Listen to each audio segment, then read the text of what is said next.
Bidadi township ವಿರೋಧಕ್ಕೆ BJP ನಾಯಕರ entry.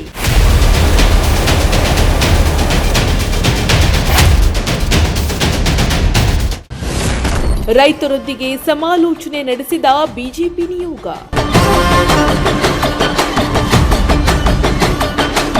Bidadi ಸಮಗ್ರ township ಹಾಗೂ ಎಐಸಿಟಿ ಯೋಜನೆಗೆ ವಿರೋಧ ವ್ಯಕ್ತಪಡಿಸುತ್ತಿರುವ ರೈತರ ಹೋರಾಟಕ್ಕೆ ಇದೀಗ ಬಿಜೆಪಿ ಕೂಡ ಧ್ವನಿಯಾಗಿದೆ. ರಾಜ್ಯಾಧ್ಯಕ್ಷ ಬಿವೈ ವಿಜಯೇಂದ್ರ ಹಾಗೂ ವಿಪಕ್ಷ ನಾಯಕ ಆರ್ ಅಶೋಕ್ ನೇತೃತ್ವದ ಬಿಜೆಪಿ ನಿಯೋಗ ಬಿಡದಿಗೆ ಭೇಟಿ ನೀಡಿ ರೈತರ ಅಹವಾಲು ಆಲಿಸಿದೆ. ಹೌದು, ಬಿಡದಿ ಸಮಗ್ರ ಟೌನ್ಶಿಪ್ ಹಾಗೂ ಎಐಸಿಟಿ ಯೋಜನೆಗಾಗಿ ಸರ್ಕಾರ ಮುಂದಾಗಿರುವ ಭೂಸ್ವಾಧೀನ ಪ್ರಕ್ರಿಯೆ ವಿರುದ್ಧ ರೈತರ ಪ್ರತಿಭಟನೆ ದಿನದಿಂದ ದಿನಕ್ಕೆ ತೀವ್ರಗೊಳ್ತಾ ಇದೆ. ಇದೀಗ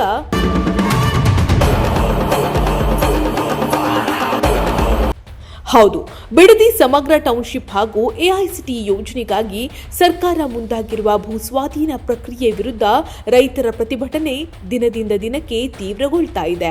ಇದೀಗ ರಾಜ್ಯ ಬಿಜೆಪಿ ನಾಯಕರು ರೈತರ ಪರವಾಗಿ ಹೋರಾಟಕ್ಕೆ ಇಳಿದಿದ್ದು, ರಾಜ್ಯಾಧ್ಯಕ್ಷ ಬಿವೈ ವಿಜಯೇಂದ್ರ ಹಾಗೂ ವಿರೋಧ ಪಕ್ಷದ ನಾಯಕ ಆರ್ ಅಶೋಕ್ ನೇತೃತ್ವದ ನಿಯೋಗ ಬಿಡದಿಯ ಕೆಂಪಯ್ಯನಪಾಳ್ಯ, ಅರಳಾಳು ಸಂದ್ರ, ಹೊಸೂರು ಹಾಗೂ ಬನ್ನಿಗಿರಿ ಗ್ರಾಮಗಳಿಗೆ ಭೇಟಿ ನೀಡಿ ರೈತರೊಂದಿಗೆ ಸಮಾಲೋಚನೆ ನಡೆಸಿದ್ರು.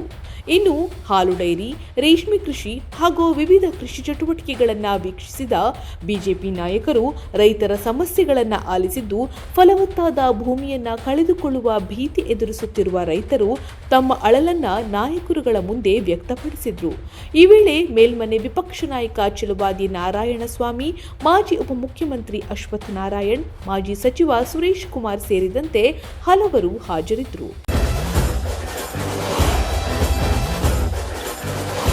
ಇತ್ತ ಭೂಸ್ವಾಧೀನ ವಿರೋಧಿಸಿ ಜೆಡಿಎಸ್ ಕೂಡ ಈಗಾಗಲೇ ರೈತರ ಜೊತೆ ಕೈಜೋಡಿಸಿ ಹೋರಾಟ ನಡೆಸ್ತಾ ಇದ್ದು, ಜೆಡಿಎಸ್ ಯುವ ಘಟಕದ ರಾಜ್ಯಾಧ್ಯಕ್ಷ ನಿಖಿಲ್ ಕುಮಾರಸ್ವಾಮಿ ಅವರು ಎಐಸಿಸಿ ನಾಯಕ ರಾಹುಲ್ ಗಾಂಧಿಗೆ ಪತ್ರ ಬರೆದಿದ್ದಾರೆ. ಇದರ ಬೆನ್ನಲ್ಲೇ ಇದೀಗ ಬಿಡದಿ ಭಾಗದ ನೂರಾರು ರೈತರು ಕೂಡ ರಾಹುಲ್ ಗಾಂಧಿಗೆ ಪತ್ರ ಬರೆದು ಭೂಸ್ವಾಧೀನ ಪ್ರಕ್ರಿಯೆಯನ್ನ ತಕ್ಷಣ ಸ್ಥಗಿತಗೊಳಿಸುವಂತೆ ಒತ್ತಾಯಿಸಿದ್ದಾರೆ. ಇನ್ನು ಪತ್ರದಲ್ಲಿ 2013ರ ಭೂಸ್ವಾಧೀನ ಕಾಯ್ದೆ ಉಲ್ಲಂಘನೆಯಾಗಿದೆ, ಸಣ್ಣ ರೈತರು ಹಾಗೂ ಹಿಂದುಳಿದ ವರ್ಗದವರಿಗೆ ಅನ್ಯಾಯವಾಗ್ತಾ ಇದೆ ಎಂದು ಆರೋಪಿಸಿದ್ದಾರೆ.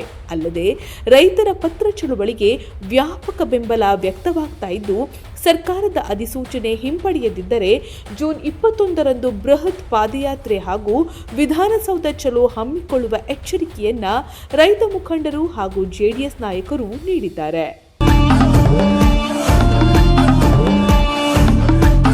ಒಟ್ನಲ್ಲಿ ಬಿಡದಿ ಟೌನ್ಶಿಪ್ ಯೋಜನೆ ವಿರೋಧಿಸಿ ರೈತರ ಹೋರಾಟ ದಿನೇ ದಿನೇ ತೀವ್ರಗೊಳ್ತಾ ಇದ್ದು, ಸರ್ಕಾರ ಈ ವಿವಾದಕ್ಕೆ ಸಂಬಂಧಿಸಿದಂತೆ ರೈತರ ಮನವೊಲಿಸುತ್ತಾ ಅಥವಾ ಈ ಯೋಜನೆ ಕೈಬಿಡುತ್ತಾ ಅನ್ನೋದನ್ನ ಕಾದು ನೋಡಬೇಕಿದೆ.